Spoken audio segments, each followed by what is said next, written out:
उत्सवाविषयी जाणून घेऊया. काय सांगाल, किती वर्ष जो आहे तो हनुमान उत्सव इथे, हनुमान जयंती उत्सव जो आहे तो इथे साजरा केला जातो आणि कशा प्रकारे असतो कार्यक्रम? जवळपास काही पिढ्या गेल्या जो आमच्याकडे अविरतपणे हा हनुमान जयंती उत्सव हा सुरू आहे. हनुमान जयंती उत्सवाप्रमाणेच आपल्याकडे वर्धापन दिन म्हणजे मंदिराचा आपण जीर्णोद्धार केल्यानंतर वर्धापन दिन हा देखील आपल्याकडे अतिशय जोमामध्ये महाप्रसादाची वगैरे व्यवस्था केलेली असते आणि अतिशय जोमामध्ये हा उत्सव साजरा केला जातो.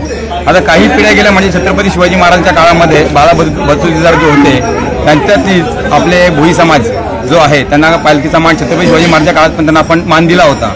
म्हणजे छत्रपती शिवाजी महाराजांनी जो मान दिला होता तोच मान आपण अजूनही आपल्याकडे पण हनुमंताच्या पालखीला असेल तर आपण त्यांना तो मान आपण आपल्या भोई समाजाला आपण तो देतो. आणि त्याचप्रमाणे आपल्या बदलापूर गावामध्ये हा ऐतिहासिक जुनं आपलं मंदिर होतं. जवळपास 1978चा फोटो आता आपल्या मंदिरामध्ये लावलेला आहे. हा तुम्ही आता पाहू शकता तुम्ही कधी पण. असं जुनं ऐतिहासिक मंदिर आपल्या बदलापूर गावामधलंच हे हनुमान मंदिर आहे. काय सांगाल आजच्या हनुमान जयंती उत्सवामध्ये? अनेक वर्षापासून हा हनुमान उत्सव पारंपरिक साजरा केला जातो. दरवर्षाप्रमाणे पालखी सोहळा पूर्ण गावातून एकत्र गुण्यागोविंदे सर्व जाती धर्माची लोक यात सामील असतात. आबाल वृद्ध यात आनंद घेत असतात, दर्शन घेत असतात व एकदम भक्तिमय वातावरणात हा सोहळा साजरा होतो.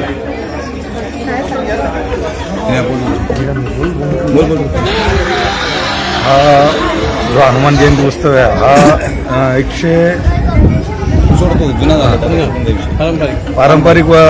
पारंपरिक चालत आलेलं आहे. या पारंपरिकतेमध्ये या हनुमान जयंतीला कोणत्याही प्रकारचा आम्ही वाद्यवृंद नाही ठेवता. फक्त भजन आणि भजनाचा हा भजनाप्रमाणे संपूर्ण गावामध्ये ही पालखी फिरवली जाते. काय संदेश द्याल युवांना की आज आपल्या तिथे बघायला गेलं तर खरंच युवा जो आहे तो पाश्चात्य संस्कृतीकडे जास्त कल घेताना बघतोय, तर असे सण असे समारोह साजरे करावेत यासाठी काय संदेश द्याल?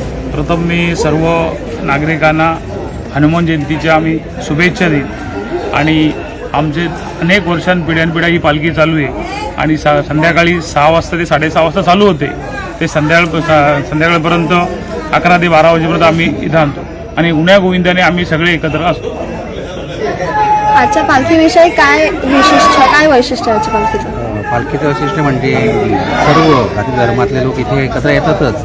पण ही जी पालखी आहे ती फार पिढ्यानपिढ्या ठिकाणी चालू आहे. मंदिर जे होतं ते जीर्णोद्धार झालं आहे. त्याच्या अगोदर छोट्या खांडी मंदिर होतं, ते मंदिर आता जीर्णोद्धार झाल्यामुळे आता भव्य मंदिरात रूपांतर झालं आहे. वर्धापन दिन साजरा केला जातो.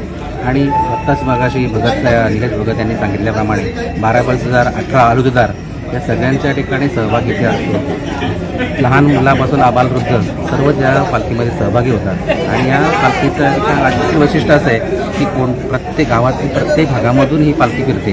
आणि त्यामुळे सगळे म्हणजे जे वेगवेगळे आमच्याकडे जुन्या काळातल्या आळी म्हणतात त्याला आम्ही, या इकडे काही ठिकाणी गल्ली म्हणतात, काही मध्ये ठिकाणी सोमवारचा पेठ असते वगैरे. पण आमच्याकडे अजून आळी हा शब्द वापरला जातो. ब्राह्मण आळी, आगर आळी, भोई आळी, वाणी आळी अशा ठिकाणी आहेत. पण तिथे सगळ्या त्याप्रमाणे लोक सहभागी होतात आणि त्याच्यामुळे जो वातावरण आहे तो भक्तिमयच आहे. अधिक तुम्ही मगाशी जो प्रश्न विचारला की जे या नवीन पिढीला काय संदेश दिला तर ते सगळ्यात महत्त्वाचं काय की आपण धर्माचं या ठिकाणी पालन केलं पाहिजे. धर्माशिवाय या ठिकाणी काही नाही. काही लोक म्हणत असतील कम्युनिस्टवादी लोक की धर्म ही आपूची गोळी नाही, पण धर्माशिवाय या ठिकाणी पर्याय नाही. धर्माने आपल्या आध्यात्मिक विकास होतो. आध्यात्मिक विकासामुळे या ठिकाणी आपलं मनशांती होते आणि आपल्याला जो मार्ग दिला आहे अध्यात्माचा किंवा आपण म्हणतो मोक्षाचा जाण्याचा मार्ग, हनुमंताने जे रामाची भक्ती केली त्या भक्तीप्रमाणे या ठिकाणी आपण पण भक्ती केली पाहिजे. सेवा मांडली पाहिजे. सेवेशिवाय व्रत नाही चांगलं नाही. आणि सेवेचं व्रत ही शिकावं तर हनुमंताकडून शिकावं. आणि रामाची या ठिकाणी निष्काम त्या ठिकाणी भक्ती केली आणि त्यामुळे आपण चांगल्यापैकी आत्तापर्यंत हीच जर आपण सेवा करत राहिलो तर नक्कीच आपलंही त्या ठिकाणी भलं होईल आणि जनतेचंही. आणि एकूणच आपण जे राज्य निर्माण म्हणतो आपण ते या ठिकाणी जर रामराज्य आणत असेल तर हनुमंताच्या पालखीला नक्कीच उपस्थित राहिलं पाहिजे. म्हणजेच रामराज्यासाठी जी पायाभरणी आहे ती या ठिकाणी चांगल्या रीतीने होईल अशी माझी या ठिकाणी धारणा आहे. आणि तीच लोकांनी जर अंमलात आणली तर नक्कीच हा भारत आहे जो या ठिकाणी आपण सोन्याची चिडिया म्हणत होतो तर त्यात रूपांतर व्हायला वेळ लागणार नाही. त्यासाठी सगळ्यांना ह्या हनुमान जयंतीच्या हार्दिक शुभेच्छा. पवन पुत्र हनुमान की जय